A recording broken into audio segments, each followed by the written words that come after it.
Baik, terima kasih atas waktu dan kesempatan yang diberikan kepada saya. Perkenalkan, nama saya Maria Yunita Lone dari kelas A reguler sore semester 7. Ini merupakan tugas ke-8 dari mata kuliah kajian seminar masalah-masalah sosial.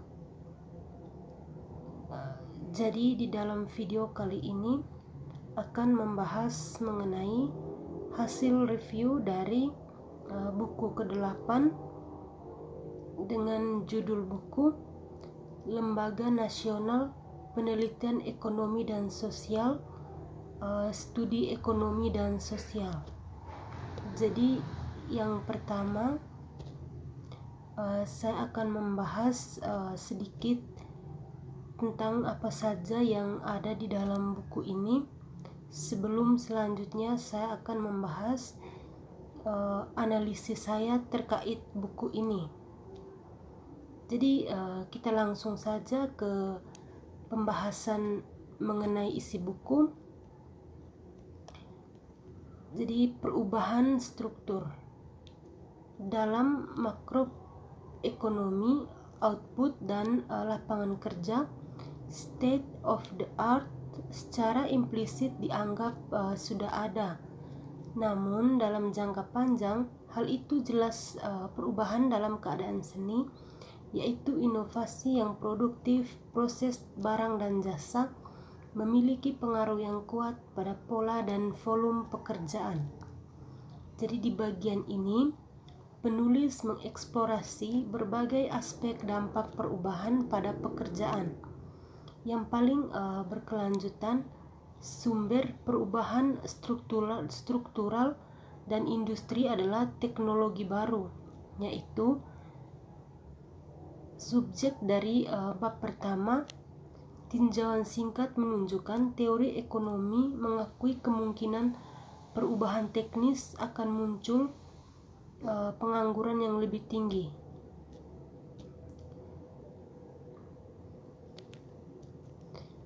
Jadi perubahan teknis adalah faktor utama yang menyebabkan perpindahan awal pekerja, meskipun tidak boleh mengecualikan perubahan spontan dalam selera. Saat pengangguran meningkat, bisa jadi karena perpindahan tersebut atau karena kekurangan permintaan.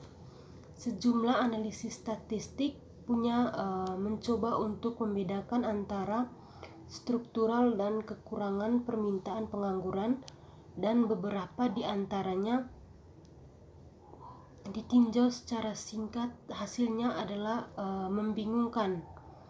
Tetapi ada satu ketidakcocokan, yaitu antara berbeda wilayah ekonomi Inggris yang telah bertahan begitu lama dikejar dengan lebih detail.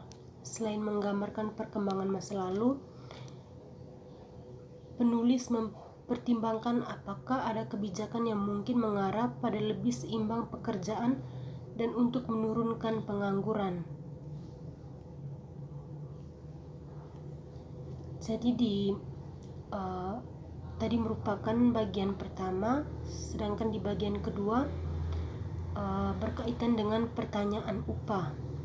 Dari sekian banyak hubungan antara upah dan pekerjaan, 2 di antaranya paling banyak menonjol pada waktu yang berbeda. Dalam model ekonomi klasik, tingkat pekerjaan ditentukan oleh tingkat upah. Dalam pendekatan ini, pengangguran paksa tidak terjadi. Di dunia nyata, upah adalah biasanya dikontrak dan dibayar dengan uang, dan upah real kemudian bergantung pada bagaimana harga kemudian berperilaku. Bab pertama dari bagian ini mengeksplorasi dengan bantuan bukti statistik dan perbandingan internasional hubungan kompleks antara upah nominal, upah real dan pekerjaan. Jadi itu pembahasan di bagian yang kedua.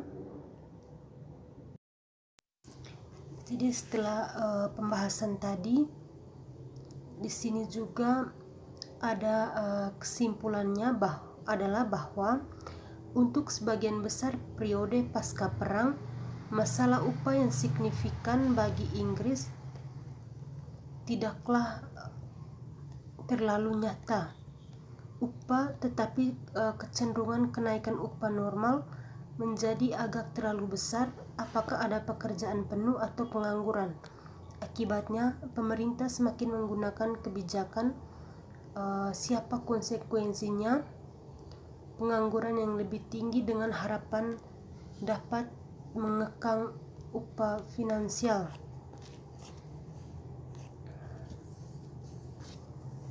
Jadi pembahasan yang selanjutnya di bagian ketiga membahas mengenai kebijakan makroekonomi.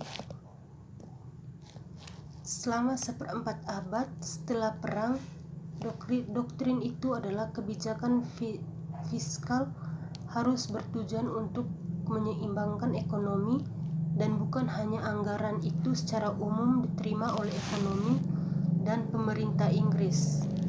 Itu ortodoksi baru dari manajemen permintaan ditantang di akhir tahun 1970-an, baik dengan percepatan inflasi dan doktrin moneterisme yang untuk waktu singkat menentukan kebijakan pada awal 1989.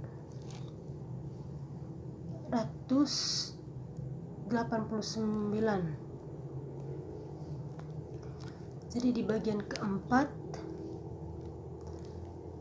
dimensi internasional, keterbukaan melibatkan migrasi orang, perdagangan barang dan jasa, dan pergerakan modal. Arti penting keterbukaan bagi perekonomian adalah diperiksa dalam konteks tahapan deregulasi yang berurutan, keduanya domestik dan internasional. Sejak perang dan rezim internasional yang berbeda dari Bretton Woods hingga tahap terbaru internasional berhasil mengembang. Berikut analisis situasi di mana dimensi internasional membantu atau menghalangi kebijakan pekerjaan rumah tangga. Perhatian khusus diberikan pada pergerakan modal dan nilai tukar.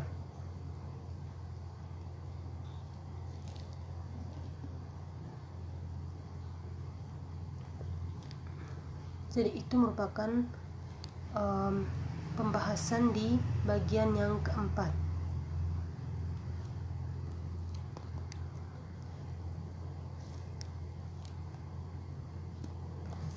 Jadi perubahan struktur dan ketenaga kerjaan, banyak orang percaya bahwa pengangguran telah meningkat ke level setinggi itu karena teknologi, khususnya revolusi teknologi informasi, telah menghancurkan pekerjaan.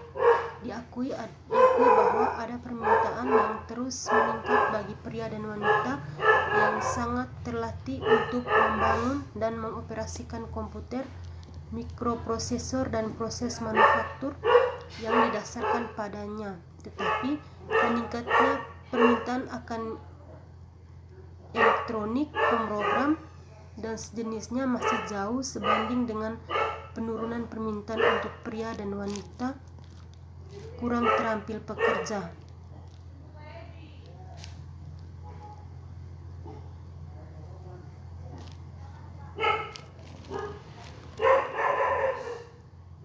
Jadi dampak teknologi informasi, sebagian besar bukti tentang perubahan teknis yang dianggap hingga saat ini bersifat tidak langsung dan juga agregat statistik untuk produktivitas tenaga kerja atau produktivitas faktor untuk keseluruhan ekonomi atau sektor substansial seperti manufaktur.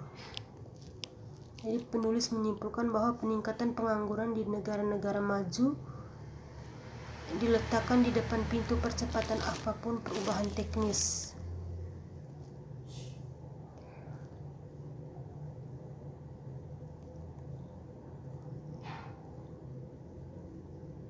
Jadi di sini juga ada penjelasan mengenai pengangguran struktural.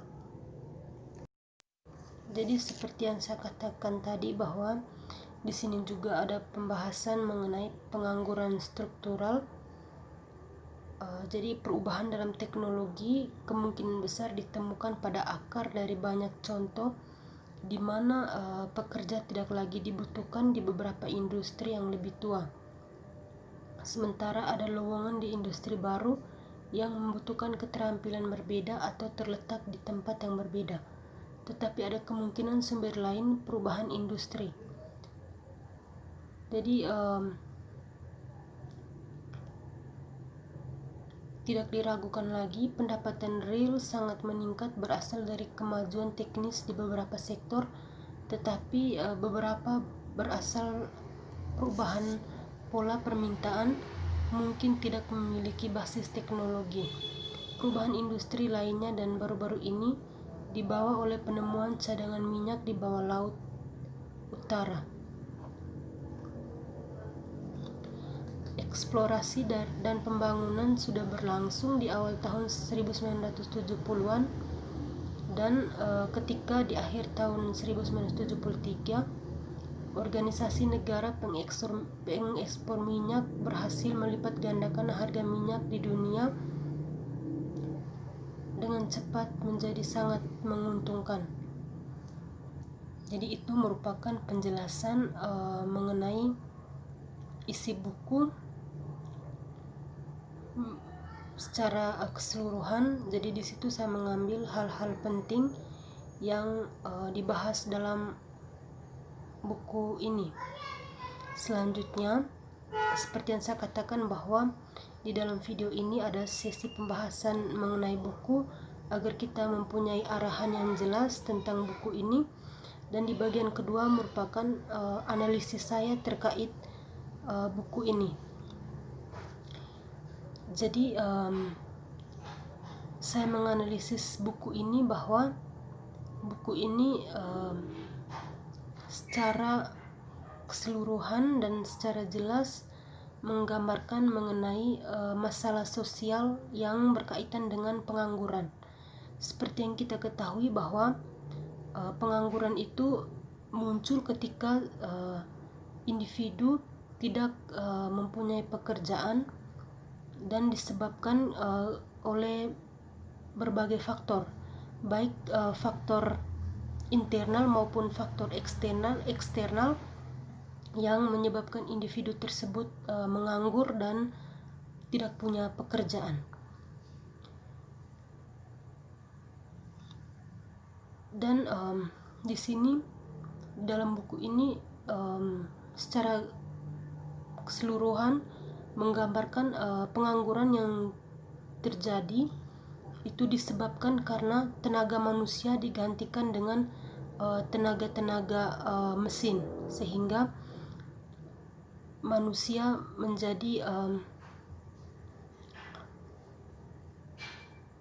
dalam tanda kutip manusia seolah-olah tidak dibutuhkan di sebuah perusahaan karena semua pekerjaan diganti dengan teknologi. Jadi pengangguran di sini disebabkan oleh dua faktor yang saya sebutkan tadi. Jadi usaha untuk menanggulangi pengangguran sangat penting. Yang utamanya adalah dengan menciptakan lapangan pekerjaan yang melibatkan kembali tenaga manusia. Saya kira sekian hasil analisis dari saya, dan dengan berakhirnya analisis dari saya maka berakhir pula penjelasan saya dalam video kali ini, dan sampai jumpa di video-video selanjutnya. Sekian dan terima kasih.